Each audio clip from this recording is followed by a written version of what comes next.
There's one very prevalent question. Who is the knight? Most people think it'll be Des.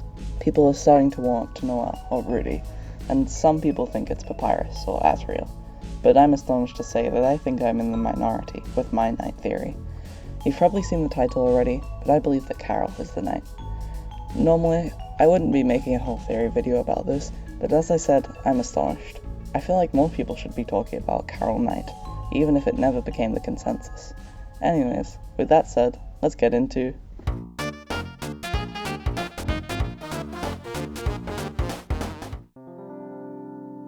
I was actually already sort of a Carol Knight truther during the Chapter 2 era, and I think it's good to take a brief look into why exactly that was.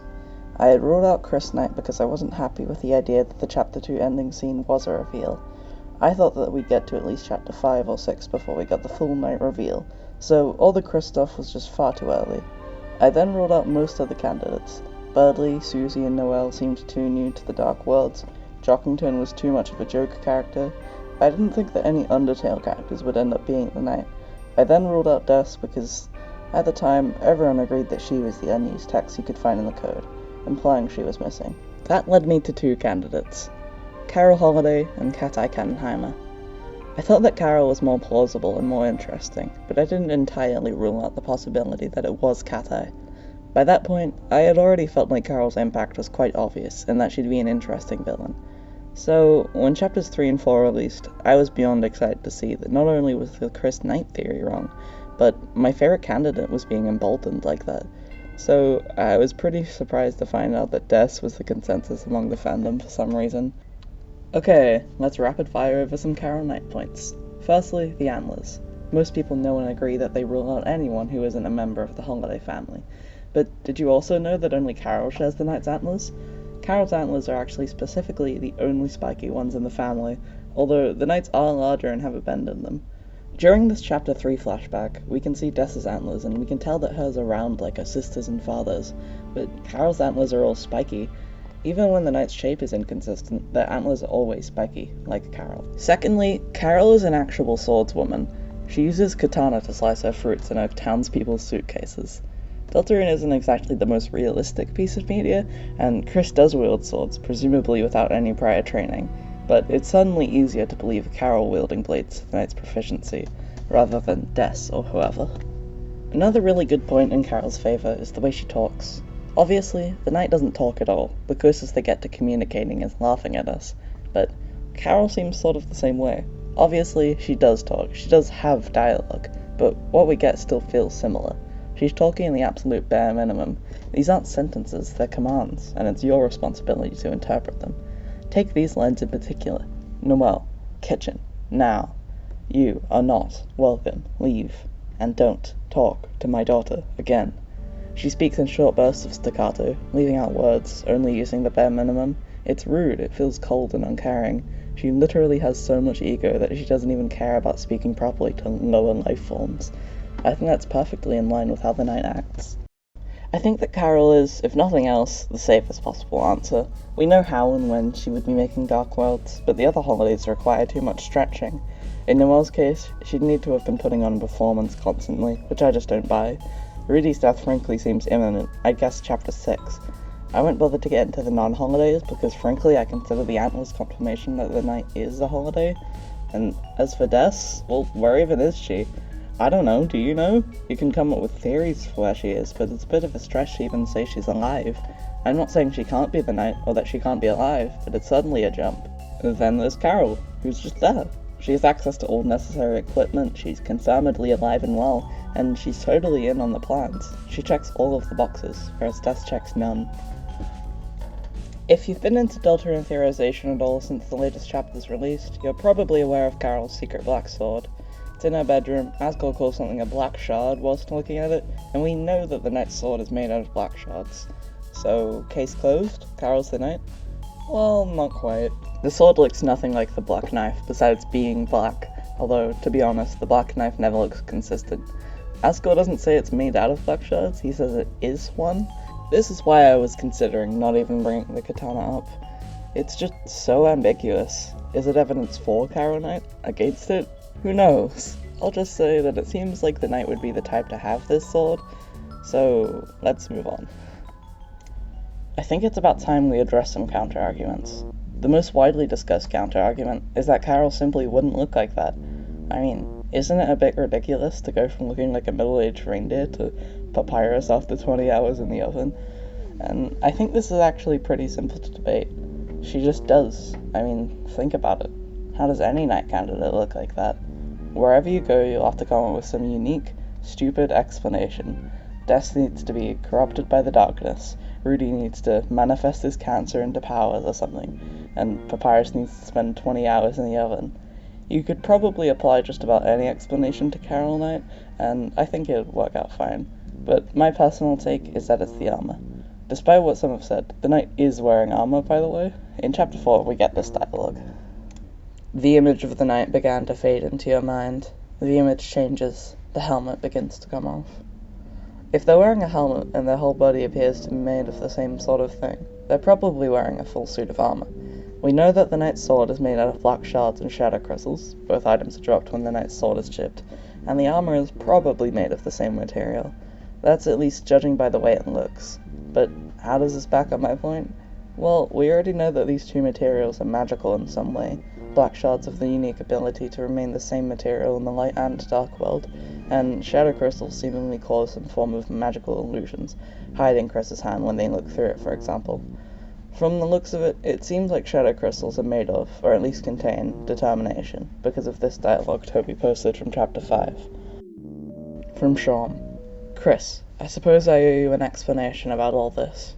No, you no doubt have realized it yourself by now. The shadow crystals are far more than mere pieces of glass. In actuality, they contain a certain power. You could call this the power of will. No, perhaps will isn't right. The power they contain is. As well as that, they'd have to bend to the knight's body anyways, so why not be the cause for the shape-shifting in the first place? On to the next point. This counter-argument might just be the most upsetting one to me personally, because I just completely disagree. It's the one that Carol's too boring to be the knight. I think Carol would make for a great knight. She's got an interesting conflict, but she's still undeniably evil. She's thoughtful and clever, but she's strong and impatient. She perfectly expands on Undertale's themes by introducing a character we can't just choose to spare or save, which I think is what Deltarune is meant to be about in part. Just look at King. Anyhow, let me paint a picture for you. Tortured by the loss of her eldest daughter, she starts distancing herself from her family. She spends all of her time at work and shuts herself off emotionally. She now has the responsibility to continue to lead her town and her youngest daughter through the tragedy, but she finds a way to bring her eldest back, and she becomes obsessed with it. Darker yet darker she continues to go. She keeps telling herself that it's to protect December, but it's become something else. It's the power she craves. Fighting and hurting children, mocking them. She'll still save Des, but her motivations have become impure. That's just one possibility, but I think it's pretty compelling. I don't personally find Des to be as innovative as some others think it is. For one, it's not all that interesting to make a character just do a complete 180. Why would Des be the knight? From what little we've heard about her, I just don't buy it. Additionally, there's a case to be made that she's too similar to Flowey. Our main villain, the child of the fake main villain, has been corrupted, and we need to return them to their true state. I wouldn't be upset if that were how the knight turned out, but I think Carol is a lot more interesting. On paper, at least. Wasn't Carol yelling at Noel? How could she be in the dark world at the same time? This one's pretty common, at least in the theorist spaces I inhabit. Carol already finished yelling at Noel before we left her house. That's how she delivers her spooky, fourth wall breaking, "You are welcome here anytime" line. I did hear somebody say that she went back to yell at Noel after, which is fair enough, but we know that's not the case. Susie says she thinks Carol was by the window, waiting for the two of them to leave. Here's the quote. "Dude, we can't go back in there now. Her mum is totally watching us through the window." People often debate this by saying this was just Susie's speculation, but I'd say it would actually be bad writing for Susie to be wrong about this. Sure, with a big mystery and constantly changing theories, you can have a character say something that turns out not to be true, but for such a small detail, to which we'd probably never get a reveal, it's just annoying for them to be wrong. Anyways, on to the next point. Even so, how did she get to the 1st century before us? She didn't. Okay, I'll expand more. There are a few possibilities, but the one I'm most confident in is that she simply didn't get there before us. I'll preface this by saying I'm assuming Carol was in the process of making the church dark fountains before she went home, and then she returned afterwards. You'll see why as I continue on. Anyways, people think that because the knight is ahead of the fun gang, they must have gotten there before us, but that only applies if the knight entered through the front entry, which I have reason to believe isn't the case. Firstly, yes, there is a back entry, after you defeat the Titan and return to the dark... Firstly, yes, there is a back entry. After you defeat the Titan and return to the light world, you can explore the church, completely littered and torn up. Since Father Alvin is obviously not there this time, you're able to check the door behind him, and you get this dialogue. It's a door, a large person could fit inside. Because of Chapter 2's similar dialogue about a closet, a lot of people reasonably mistake this door for a closet, but it's not one. We're told it's a door, and if you look at the architecture of the building, there's obviously no space back there for a closet. So, it's a back door. But how do we know the knight used this? Well, let's take a closer look at this scene.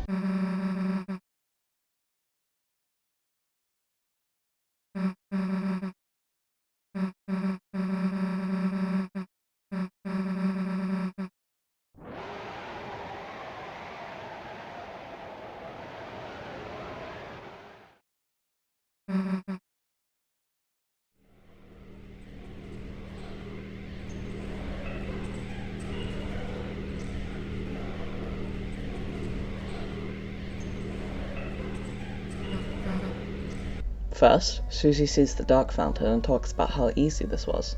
She stares at the dark fountain for a solid few seconds, and then turns to Chris. Only then does the knight attack, and only then does Susie notice them. Now, you could argue that Susie just has major vision issues or something, but what I find far more likely is that the knight only just entered through that doorway. And where does that doorway lead? Well, at the end of the first sanctuary, we go through and see the dark fountain, which is behind that door, which is right next to the great door, leading out of the room. Boom, there you go. Carol entered through the back and flew through third sanctuary, and then through the great door to the start of first sanctuary. She had a solid few minutes to do this before we got from the start of first sanctuary to this section, and we already know that the knight is super duper fast. On to the next point. The black knife, when first summoned, seemingly resembles a baseball bat. I'll admit it, this is pretty good evidence for Death Knight, the best there is in my opinion, but there are a few ways around it. Firstly, the baseball bat could just hint towards Carol's motivations. She is probably off to Death anyways, so it would be pretty neat. As I said earlier, my perspective on Carol's motivations is that she became consumed by greed on her quest to save Des. So wouldn't it be interesting if this was symbolism for that? She's literally twisting a symbol of Des into a sword. And anyways, whilst it could be argued to look like a baseball bat, it could just be a misinterpretation. The appearance of the black knife isn't exactly consistent, is it? And that's it. That's why I think Carol is the knight. She's not the only possibility, but she is my favourite. Somebody asked me recently how I'd feel if it turned out to be Des, and I think that'd honestly be pretty funny. I have full confidence in Toby to pull off whatever he wants, as long as it's true to his vision of the game. There are some minor points I didn't bring up, simply because I value your time, so I could make a second, probably shorter video if enough issues are brought up. If you send me a response video and I think it's good enough, regardless of whether I agree with you, I'll link it in the description. Maybe I'll even change my mind if you argue your points well enough. My final note is that this wasn't exclusively a solo project, although I did do the writing. A few people helped me with the theorization aspect and with the script editing. The biggest helpers were BoonBoon, Ben, Naydra, and River. Those three helped me a lot. It's sort of funny that Boon helped me out despite not being a Carolinator. Anyways, this video wouldn't have been nearly as well written if it weren't for the efforts of these three, so I'm very thankful to them. Well, anyways, thanks for watching and goodbye.